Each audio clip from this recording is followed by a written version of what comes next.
Welcome to 360 Tamil. இன்னைக்கு இந்த வீடியோல நம்ம எந்த படத்தோட எக்ஸ்பிளனேஷன் பத்தி பார்க்க போறோம்னா, மலையாள சினிமால 2014ல வெளியான செகண்ட்ஸ் அப்படின்ற படத்தை பத்தி தான் பார்க்க போறோம். இது ஒரு சூப்பரான சஸ்பென்ஸ் த்ரில்லர் படம்னு சொல்லலாம். இந்த படம் தமிழ் டப்பிங்லயும் இருக்கு. அந்த சில நிமிடங்கள் அப்படின்ற பேர்ல தான் இந்த படம் தமிழ்ல அவைலபிளா இருக்கு. பார்க்கணும்னு நினைக்கிறவங்க தமிழ்ல கூட ஃபுல் படத்தை பாருங்க. இந்த படத்துல நீங்க எதிர்பார்க்காத நிறைய ட்விஸ்ட் அண்ட் டர்ன்ஸ்லாம் வரும். கண்டிப்பா இந்த படம் உங்க எல்லாருக்குமே பிடிக்கும்னு நம்புறேன். எக்ஸ்பிளனேஷனுக்குள்ள போறதுக்கு முன்னாடி வீடியோக்கு ஒரு லைக் போடுங்க. அது மூலியமா இந்த வீடியோ இன்னும் நிறைய பேர்கிட்ட கொண்டு போய் சேர்க்கப்படும். மேற்கொண்டு டைம் வேஸ்ட் பண்ணாம நம்ம நேரடியா எக்ஸ்பிளனேஷனுக்குள்ள போயிடலாம். படத்தோட ஸ்டார்டிங் சீனே ஒரு கார் ஒரு பகுதியில வந்து நிக்கிற மாதிரி காட்டுறாங்க. இந்த காருக்குள்ள இருந்து ஒரு பொண்ணு வெளியே வராங்க. இந்த பொண்ணு இருக்காங்கல்ல, மழை பெய்யறதுனால அதை ரசிச்சிட்டு இருக்காங்க. இப்படி மழையை ரசிச்சிட்டு இருக்கும் போது அங்க இருக்க கரண்ட் வயர் இருக்கு பாத்தீங்களா, கட்டாயி மேல இருந்து விழுது. அது இவங்க மண்டையிலேயே படுது. இவங்க காயப்பட்ட மாதிரி கீழே விழுந்துடுறாங்க. இவங்களுக்கு என்ன ஆச்சு ஏதாச்சுன்றது தெளிவா தெரியல. இப்பதான் ஸ்டார்டிங்ல இருந்து நடந்த விஷயத்த நமக்கு காட்டுறாங்க. மழை பெஞ்சிட்டு இருக்கும் போது ஆட்டோல டீனான்ற ஒரு பொண்ணு வந்துட்டு இருக்காங்க. ஒரு அபார்ட்மெண்ட்டுக்கு தான் இவங்க வந்திருக்காங்கன்னு தெரிய வருது. இப்ப லிப்ட் போற மாதிரி இருக்கு. அதுக்குள்ள நம்ம உள்ள போயிடலான்ற மாதிரி இவங்களுமே ஓடி வந்து பட்டன்லாம் பிரஸ் பண்ணிட்டு இருக்காங்க. இப்ப கிளம்புறதுக்கு முன்னாடி இவங்களுமே அந்த லிப்ட்ல ஏறுறாங்க. அந்த லிப்ட்ல இவங்க ஏற போகும்போது மொத்தமா 3 பேர் இருக்காங்க. 2 பேர் டீசென்ட்டா இருக்காங்க. ஒருத்தர் பார்க்கவே ரவுடி மாதிரி இருக்காரு. ரவுடி மாதிரி இருக்கவரை பார்த்து பயப்படுறாங்க. மத்த 2 பேரை பார்த்து சாதாரணமா ஸ்மைல் பண்ணிட்டு இருக்காங்க. இப்ப லிப்ட் மேல போயிட்டு இருக்கு பாத்தீங்களா, திடீர்னு என்ன ஆகுதுன்னு தெரியல. லிப்ட் பயங்கரமா ஷேக் ஆயிட்டு இருக்கு. அதே மாதிரி லைட்டும் கட் ஆகுது. திரும்பி ஆன் ஆகும் போது இந்த ரவுடி இருக்கான் பாத்தீங்களா, ஒருத்தர் கத்தியால குத்தி இருக்கான் போல. அவர் வலியால துடிச்சிட்டு இருக்காரு. ஒரு ஸ்டேஜ்ல இந்த இடத்துல மயங்கிடுறாரு. இத பாக்குற மத்த 2 பேர் பயப்படுறாங்க. இந்த ரவுடி தான் ஏதோ பண்ணிருக்கான் அப்படின்ற மாதிரிலாம் யோசிச்சுட்டு இருக்காங்க. இப்ப திரும்பி கொஞ்ச நேரத்துல லைட் கட் ஆகுது. இவங்க 2 பேருமே பயந்துட்டு இருக்காங்க. திரும்பி லைட் ஆன் ஆகுது. இந்த வாட்டி இன்னொரு நபரையும் இந்த ரவுடி கத்தியால குத்திடுறான் போல. அவரு உயிருக்கு போராடிட்டு இருக்காரு. இதெல்லாம் பாக்குற இந்த பொண்ணுக்கு ரொம்ப பயம் வருது. இப்ப கத்தி கீழே தான் விழுந்து கிடக்குது. அவனுக்கு முன்னாடி நம்ம எடுக்கணும்ன்ற மாதிரிலாம் யோசிக்கிறாங்க. ஆனா ரவுடி இருக்கான்ல, இவங்க எடுக்கிறதுக்கு முன்னாடி அவன் வேகமா எடுத்துடுறான். இதனால இந்த பொண்ணு டீனா இருக்காங்கல்ல, அங்க இருக்க ஒரு போன் எடுக்கிறாங்க. அந்த போனை வச்சு இந்த ரவுடியோட மண்டையில அடி அடின்னு அடிக்கிறாங்க. இவனுமே காயப்பட்ட மாதிரி கீழே விழுறான். இந்த சமயம் அபார்ட்மெண்ட்டை சேர்ந்தவங்க இருக்காங்கல்ல, ப்ராப்ளத்தை எல்லாம் சால்வ் பண்ணி ஓபன் பண்றாங்க. அப்படி ஓபன் பண்ணும்போது 3 பேரை இந்த பொண்ணு அட்டாக் பண்ணிருக்காங்கன்ற மாதிரி நினைக்கிறாங்க. என்னாச்சு ஏதாச்சுன்ற மாதிரிலாம் பார்த்துட்டு இருக்காங்க. இந்த பொண்ணுமே நடந்த விஷயத்தை இங்க இருக்கவங்க கிட்ட எக்ஸ்பிளைன் பண்ணிட்டு இருக்காங்க. இப்ப கொஞ்ச நேரத்துல போலீஸ் மீடியான்னு எல்லாருமே இந்த இடத்துக்கு வந்துடுறாங்க. இந்த பொண்ணு தான் அடிச்சிருக்காங்க போலன்ற மாதிரிலாம் யோசிக்கிறாங்க. நான் வேணும்ட்டே பண்ணல, இந்த மாதிரிலாம் நடந்தது அப்படின்ற மாதிரி டீனா சொல்லிட்டு இருக்காங்க. எதுனால ஸ்டேஷன்ல போய் பேசிக்கலாம், வண்டியில ஏறுங்கன்ற மாதிரி வண்டியில ஏத்தி கூட்டு போறாங்க. இந்த கேஸை விசாரிக்கிறதுக்காக ஒரு இன்ஸ்பெக்டர் வந்திருக்காரு. இவரை நான் இன்ஸ்பெக்டர்னே சொல்றேன். இந்த இன்ஸ்பெக்டர் இருக்கார்ல, இந்த லிஃப்ட் ஆபரேட்டர் கிட்ட பேச ஆரம்பிக்கிறாரு. எதனால லிஃப்ட் இந்த மாதிரி நடந்ததுன்னு கேக்குறாரு. சார், நான் வேலைக்கு சேர்ந்தே 1 மாசம் தான் ஆகுது. அதுக்குள்ளேயே 2-3 வாட்டி இந்த மாதிரி பிரச்சனை வந்திருக்கு. இது காமனா நடக்கிற பிரச்சனை தான் அப்படின்ற மாதிரி சொல்லிட்டாரு. இவங்க 4 பேருமே இந்த அபார்ட்மெண்ட்ல யாரை பார்க்க வந்திருக்காங்கன்றத தெரிஞ்சுக்கணும் அப்படின்ற மாதிரிலாம் இன்ஸ்பெக்டர் ஆளுங்க கிட்ட சொல்லிட்டாரு. இப்ப 4 பேரோட பிளாஷ்பேக்கை நமக்கு காட்டுறாங்க. இதுல ஒரு நபரோட பேரு ஃபெரோஸ் அப்படின்றது. ஃபெரோஸை பொறுத்த வரைக்கும் போட்டோ ஸ்டுடியோ தான் வச்சிருக்காரு. அதை டெவலப் பண்ணணும்னு ஆசைப்படுறாரு. தெரிஞ்ச அண்ணன் இவருக்காக ஒரு இடம் பார்த்திருக்காரு. சீக்கிரமா காசு கொடுத்து உனக்கான இடமா மாத்திரு அப்படின்ற மாதிரி அந்த அண்ணன் சொல்லிட்டாரு. இவருமே வாங்கலாம்னு நினைக்கிற கடையை வேடிக்கை பார்த்துட்டு இருக்காரு. இன்னொன்னு அண்ணன் இருக்காருல, என்னப்பா இந்த கடையை வாங்க போற போல, நல்ல விஷயம் அப்படின்ற மாதிரிலாம் சொல்லிட்டாரு. ஃபெரோஸும் எப்படியாவது வாங்கிடணும்னு நினைக்கிறாரு.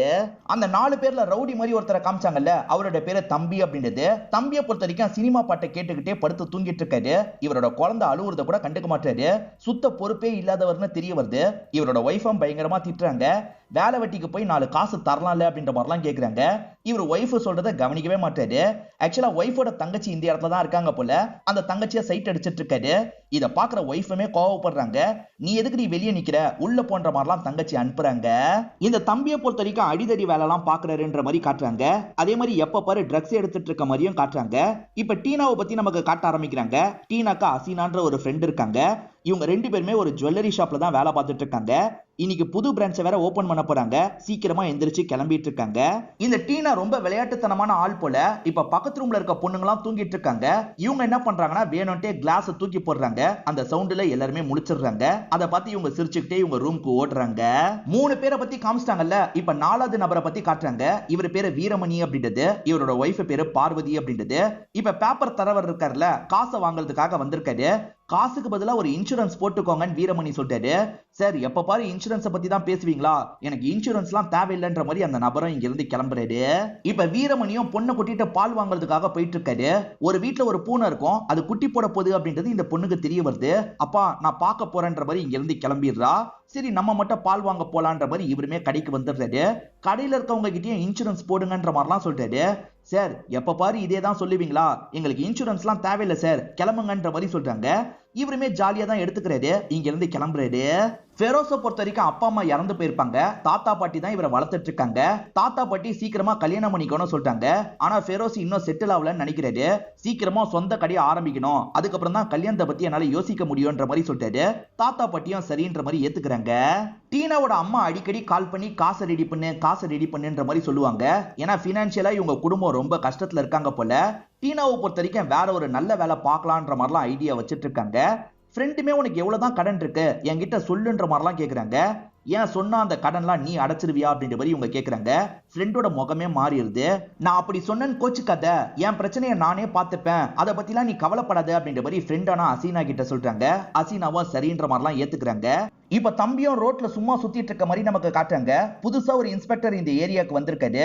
பொருள்லாம் உள்ள தூக்கிட்டு போய் வைக்கணும்ல, அதுக்காக ஆள் பார்த்துட்டு இருக்காரு. அப்பதான் தம்பியை பாக்குறாரு. இங்க வந்து பொருள்லாம் எடுத்து உள்ள வையே, காசு போட்டு தரேன்ற மாதிரி சொல்லிட்டாரு. நீயே உள்ள வச்சுக்கோன்ற மாதிரி தம்பி கொஞ்சம் தெனாவட்டா பேசுறாரு. என்னடா தெனாவட்டா பேசுறன்ற மாதிரி போலீஸும் பக்கத்துல வந்து சண்டை போடுறாரு. என் மேலேயே கைய வைக்கிறியான்ற மாதிரி இந்த தம்பி இருக்கான்ல, போலீஸ்ன்னு தெரியாம இவரை போட்டு பயங்கரமா அடிச்சிடறான். நான் யாருன்னு தெரியாம மேல கைய வச்சிட்டேன் அப்படின்ற மாதிரி போலீஸ் சொல்லிட்டு இருக்காரு. அப்ப தம்பியோட ஃப்ரெண்ட் இருக்கான்ல, அவர் போலீஸ்ரா வா கிளம்பிடலான்ற மாதிரிலாம் கூட்டு போறான்.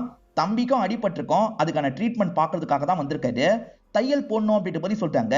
ஒரு நிமிஷம் மட்டும் வெயிட் பண்ணுன்ற மாதிரி நர்ஸு கிட்ட சொல்லிட்டு வெளியே வந்துடுறாரு. நல்லா கஞ்சாவெல்லாம் இழுத்துக்கிறாரு. வலி தெரியக்கூடாது இல்ல, அதனால தான் கஞ்சாவெல்லாம் இழுத்துருப்பாரு. இப்ப தம்பியும் இங்க இருந்து கிளம்பலாம்னு நினைக்கிறாரு. அப்ப போலீஸுங்களா இந்த இடத்துக்கு வந்துடுறாங்க. இன்ஸ்பெக்டர் மேலேயே கைய வச்சிருக்கல, கிளம்புன்ற மாதிரிலாம் இவரை இங்க இருந்து கூட்டு போறாங்க. இப்ப வீரமணியும் பொண்ணை ரெடி பண்றாரு. குட்டி எத்தனை போட்டதுன்னு கேக்குறாரு.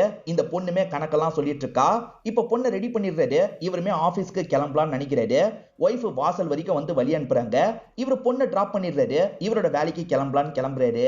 இந்த ஃபெரோஸ் ஒரு போட்டோ ஸ்டுடியோ வச்சிருக்கிறதா சொன்னா பாத்தீங்களா, அந்த இடத்துல ஒரு பையன் வேலை பார்க்கறான். இப்ப இவருமே ஸ்டுடியோக்கு வந்துடுறாரு.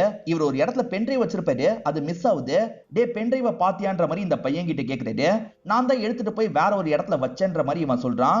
என் பென்ட்ரைவ் மேல நீ எதுக்காகடா கை வச்ச அப்படின்ற மாதிரி சப்புன்னு கண்ணத்தையே ஒரு அற விடுறாரு. இவனுமே சாரி சொல்லிட்டு பென்ட்ரைவை திரும்பி தந்துடுறான். அந்த பென்ட்ரைவ்ல போட்டு எதையோ செக் பண்றாரு. என்ன செக் பண்றாருன்னு தெரியல. அதை பார்த்து இவர் லைட்டா ஸ்மைல்லாம் பண்றாரு. இந்த பென்ட்ரைவை பத்திரமா வைக்கணும்ன்ற மாதிரி லாக்கர்ல போட்டு லாக் பண்ணிடுறாரு. இன்னைக்கு ஒரு கல்யாணத்தை போட்டோ எடுக்கிற மாதிரி பிளான் இருக்கும், நான் கிளம்புறேன்ற மாதிரி இந்த பையன் கிட்ட சொல்லிட்டு ஃபெரோஸா இங்க இருந்து கிளம்பிடுறாரு. அப்படியே கட் பண்ணி தம்பியை நமக்கு காட்டுறாங்க. வந்த இன்ஸ்பெக்டர் இருக்கார்ல, தம்பி மேல செம்ம கோவத்துல இருக்காரு. அடிக்கலான்ற மாதிரிலாம் வந்துட்டு இருக்காரு. ஆனா ஆளுங்க கண்ட்ரோல் பண்ணிடுறாங்க. தேவையான அளவுக்கு அடிச்சாச்சு சார், இதுக்கப்புறம் பிரச்சனைக்கு வரமாட்டான்ற மாதிரிலாம் சொல்றாங்க. சரி அனுப்பி விடுங்கன்ற மாதிரி இவருமே கோவமா சொல்றாரு. இப்ப வீரமணி மேனேஜரை நமக்கு காட்டுறாங்க. ஒவ்வொருத்தரும் எத்தனை இன்சூரன்ஸ் போட வச்சிருக்காங்கன்ற டீடைல்லாம் சொல்லிட்டு இருக்காரு. இன்னும் நிறைய போட வைக்கணும்ன்ற மாதிரிலாம் அட்வைஸ் பண்றாரு. வீரமணி சரியா கவனிக்க மாட்டாரு. மேனேஜருமே டென்ஷன் ஆயிடுறாரு. எல்லாரும் போனதுக்கு அப்புறம் வீரமணியை திட்டிட்டு இருக்காரு. நீ டார்கெட்டை ஒரு வாட்டி கூட கம்ப்ளீட் பண்ண மாட்டே, இந்த வாட்டி டார்கெட்டை கம்ப்ளீட் பண்ணலன்னா உன்னை வேலையை விட்டு தூக்கிடுவன்ற மாதிரிலாம் சொல்றாரு. வீரமணிக்கு இந்த இடத்துல ஒரு ஃப்ரெண்ட் இருப்பாரு, கவலைப்படாத அப்படின்ற மாதிரிலாம் சொல்லிட்டு இருக்காரு. வீரமணிக்கு இன்னைக்கு மத்தியானம் ஒரு இடத்துக்கு போற வேலை இருக்கு, இதுவாது எனக்கு கிடைச்சிடணும் அப்படின்ற மாதிரிலாம் சொல்றாரு.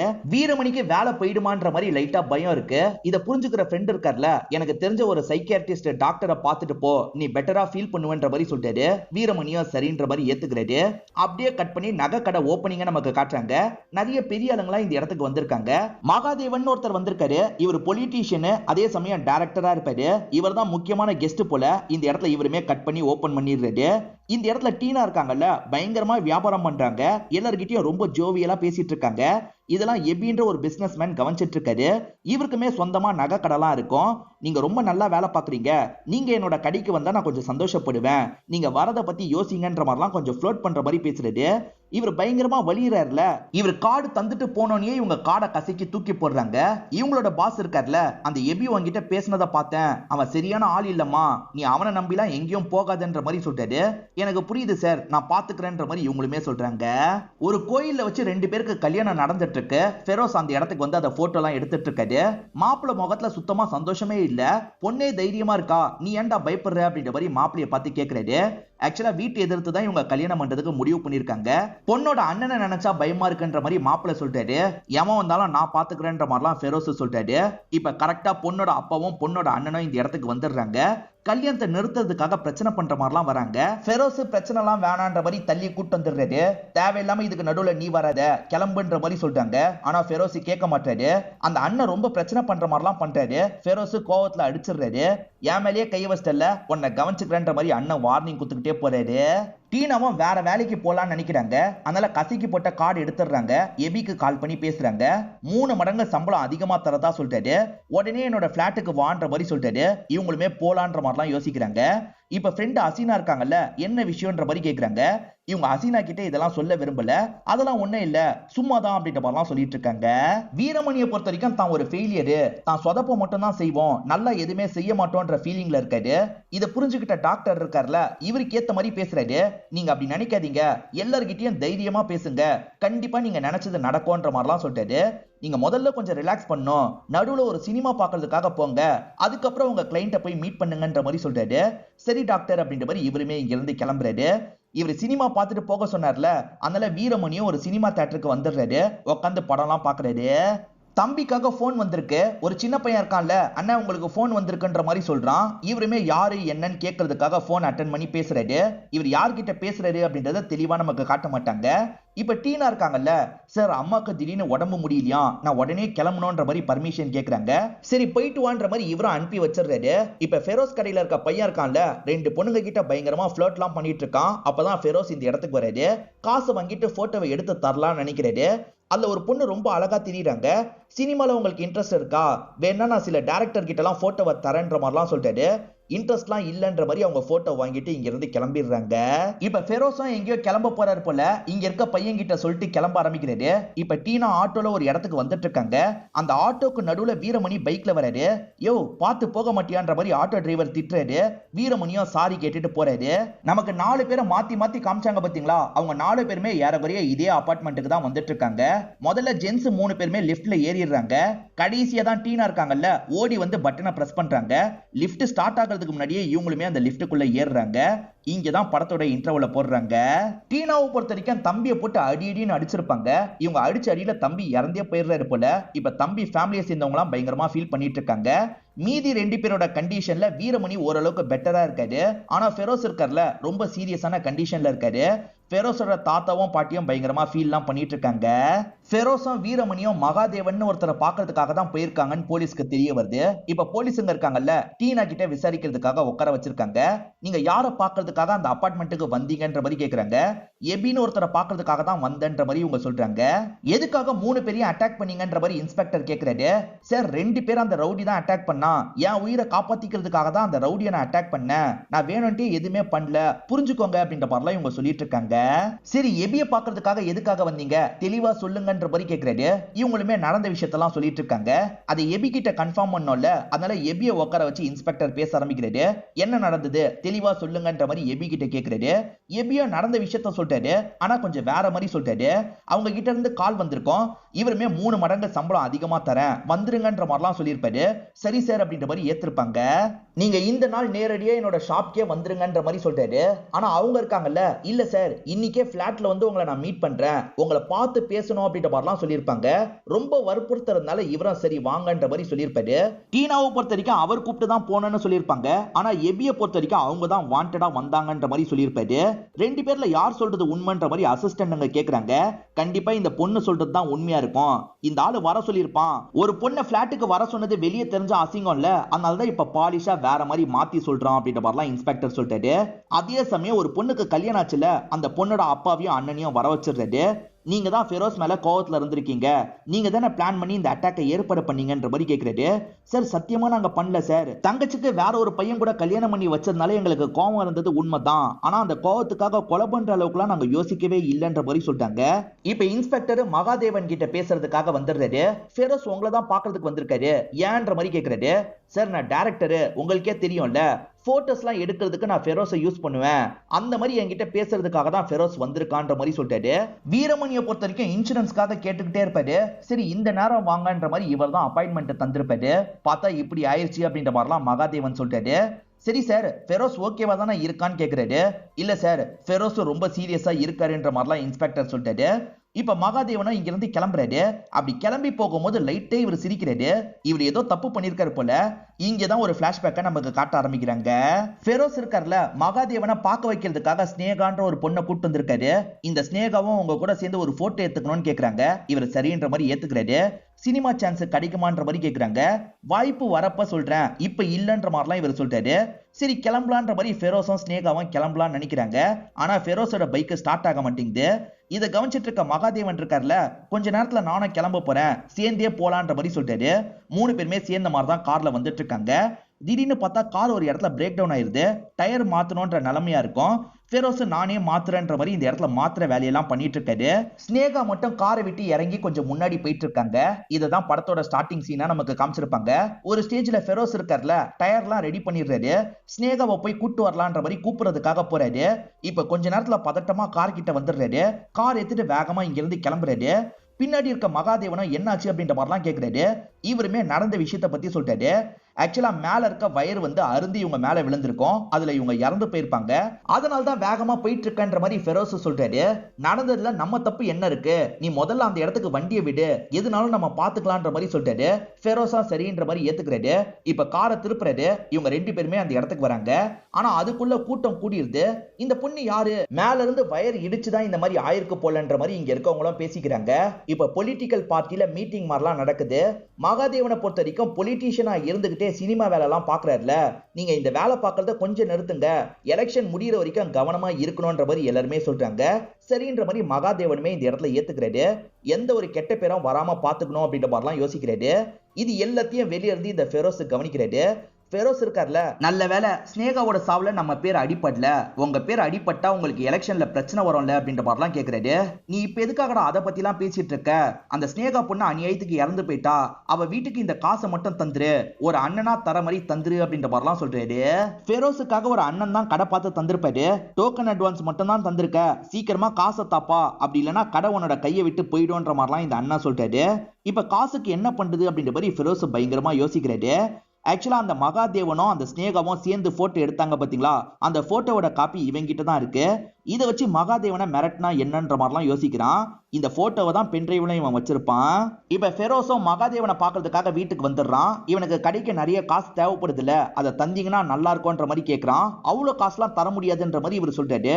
நீங்க மட்டும் அந்த காசை தரலன்னு வச்சுக்கோங்களேன், நடந்த விஷயத்த நான் வேற மாதிரி சொல்லுவேன்ற மாதிரி சொல்றான். இவன் எப்படி சொல்லுவேன்னு சொல்றானோ அந்த விஷயத்த நமக்கு விஷுவலா காட்டுறாங்க. ஸ்னேகாவை கூட்டிட்டு வந்து அறிமுகப்படுத்திடுறான். இப்ப ஸ்னேகாவும் இவனும் கிளம்பலாம்னு நினைக்கிறாங்க. அப்ப மகாதேவன் இருக்கார்ல, வாமா கார்ல போயிடலான்ற மாதிரி ஸ்னேகாவை மட்டும் கூப்பிடுறாரு.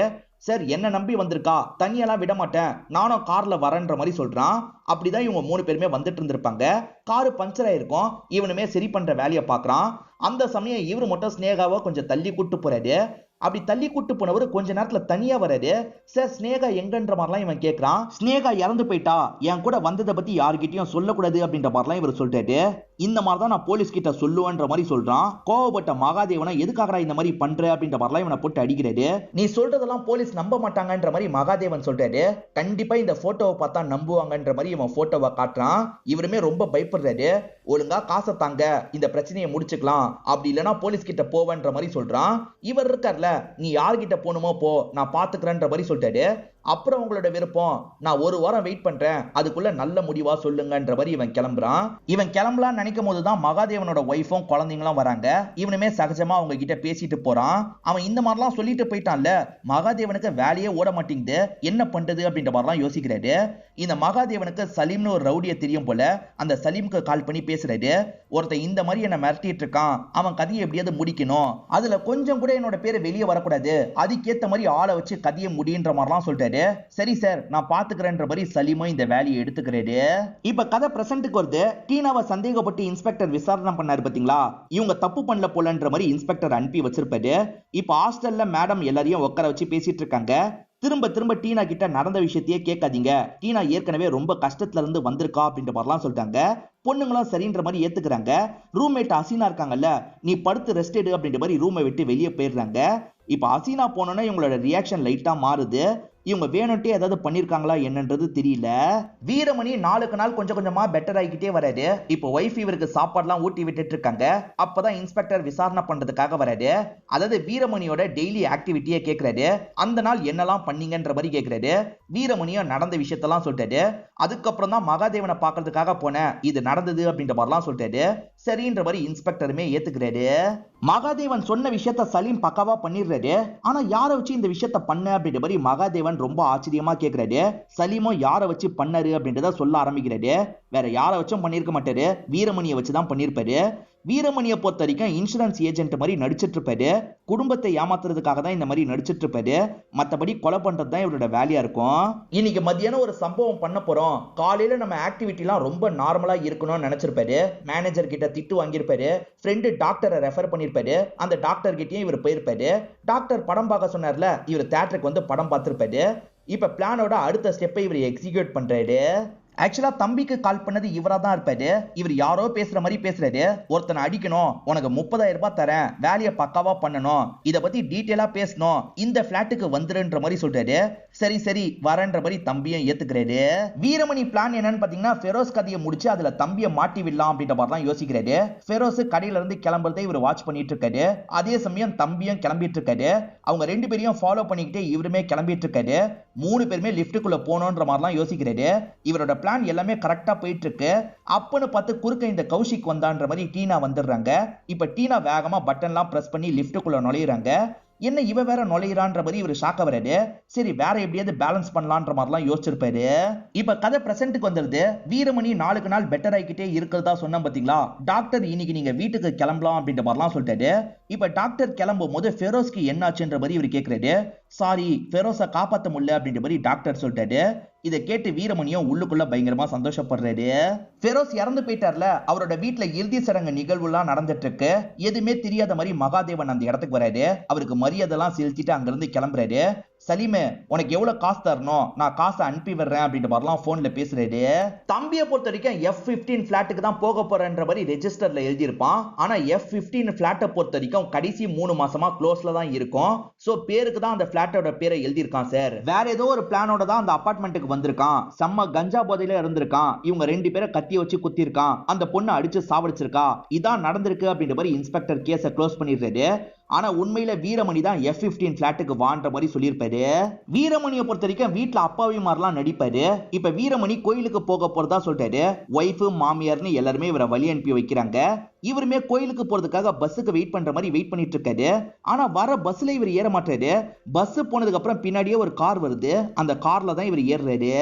ஆக்சுவலா லிப்டுக்குள்ள நடந்தது பாத்தீங்களா, அதை பத்தி நியூஸ் பேப்பர்லாம் வந்திருக்கு. இதை பார்க்கும் போது தான் உண்மையில நடந்த விஷயத்தை இவர் யோசிக்கிறாரு. அந்த பொண்ணு வந்ததுக்கு அப்புறமா எப்படியாவது பேலன்ஸ் பண்ணலாம் அப்படின்ற மாதிரி இவர் யோசிச்சிருப்பாரு. இவர் ஏற்கனவே போட்ட பிளானை எக்ஸிக்யூட் பண்ணலாம் நினைக்கிறாரு. இப்ப கரெக்டா லிப்ட்ல லைட் ஆஃப் ஆகுது. லைட் ஆஃப் ஆனோனே இவர் மறைச்சு வச்சிருக்க கத்தியை வெளியே எடுக்கிறாரு. இவர் வைத்த இவரே தான் குத்திருப்பாரு. கத்தாம இவரோட வைத்த குத்திடுறாரு. இப்ப அந்த கத்தியை சட்டுன்னு இவனோட கையில கொடுத்துடுறாரு. இருட்டுல ஒண்ணுமே தெரியாம அவனுமே கத்தியை கையில புடிச்சிடுறான். இப்ப கரெக்டா லைட் வருது. இவர் கத்தி குத்தப்பட்ட மாதிரி கீழே விழுந்து கிடக்கிறாரு. இவன் தான் குத்திட்டான்ற மாதிரி மத்த 2 பேர் நினைச்சிருப்பாங்க. நான் எதுவுமே பண்ணலன்ற மாதிரி தம்பி கத்தியை கீழே போட்டுவாரு. இப்ப திரும்பி கரண்ட் கட் ஆன மாதிரி லைட் ஆஃப் ஆயிருது. இந்த சமயம் வீரமணி இருக்கார்ல, கீழே இருக்க கத்தி எடுத்துக்கிறாரு. அதை வச்சு ஃபெரோஸை குத்துறாரு. நல்லாவே ஃபெரோஸை குத்துறாரு. அவன் சாவணுன்றதுக்காக தான் இந்த மாதிரி பண்றாரு. இப்ப லைட் ஆன் ஆயிருது. டீனாவை பொறுத்த வரைக்கும் இவன் தான் 2 பேரையும் சாவடிச்சிருக்கான்ற மாதிரிலாம் யோசிக்கிறாங்க. நம்மளையும் ஏதாவது பண்ண வாய்ப்பு இருக்கு, அதுக்குள்ள ஏதாவது பண்ணணும்ன்ற மாதிரி தான் போனை வச்சு அடி அடின்னு அடிச்சிருப்பாங்க. இவங்க போனை வச்சு அடி அடின்னு அடிக்கிறாங்கல்ல, இதெல்லாம் கண்ணை மூடிட்டு இருக்க மாதிரி நடிச்சிட்டு இருக்க வீரமணி கவனிக்கிறாரு. 1 மாசமா வேலை பார்க்கறேன்னு ஒருத்தர் சொன்னாரு பாத்தீங்களா, அவர் தான் இந்த லைட் ஆஃப் ஆனதுக்கு காரணமா இருப்பாரு. ஆக்சுவலா அவரும் சலீம் கிட்ட வேலை பார்க்கிறவர் தான். வீரமணி ஒரு கார்ல வந்த மாதிரி காமிச்சாங்க பாத்தீங்களா, அந்த கார்ல தான் சலீமும் அந்த நபருமே வந்திருக்காங்க. இவங்க புதுசா அடுத்த டார்கெட்டை பார்க்கிறதுக்காக தான் வந்திருக்காங்க. அடுத்த டார்கெட் ஒரு பொண்ணு தான் போல. அந்த பொண்ணு இருக்காங்கல்ல, இப்ப ஏர்போர்ட்ல வந்து இறங்குறாங்க. இந்த பொண்ணோட ஆக்டிவிட்டியை கவனிக்கணும், யாருக்கும் சந்தேகம் வராத மாதிரி இந்த பொண்ணோட கதையை முடிக்கணும்ன்ற மாதிரிலாம் பார்த்துட்டு இருக்காங்க. இதோடய நமக்கு இந்த படத்தை முடிச்சிடுறாங்க. இந்த படத்துல வந்த ட்விஸ்ட் அண்ட் டர்ன்ஸ்லாம் கண்டிப்பா உங்களுக்கு பிடிச்சிருக்கும் நம்புறேன். இந்த வீடியோ உங்களுக்கு பிடிச்சிருந்ததுன்னா லைக் பண்ணுங்க, கமெண்ட் பண்ணுங்க, மறக்காம 360 தமிழ் சேனலை சப்ஸ்கிரைப் பண்ணுங்க. தொடர்ச்சியா இந்த மாதிரி வீடியோக்கள் வந்துகிட்டே தான் இருக்கும்.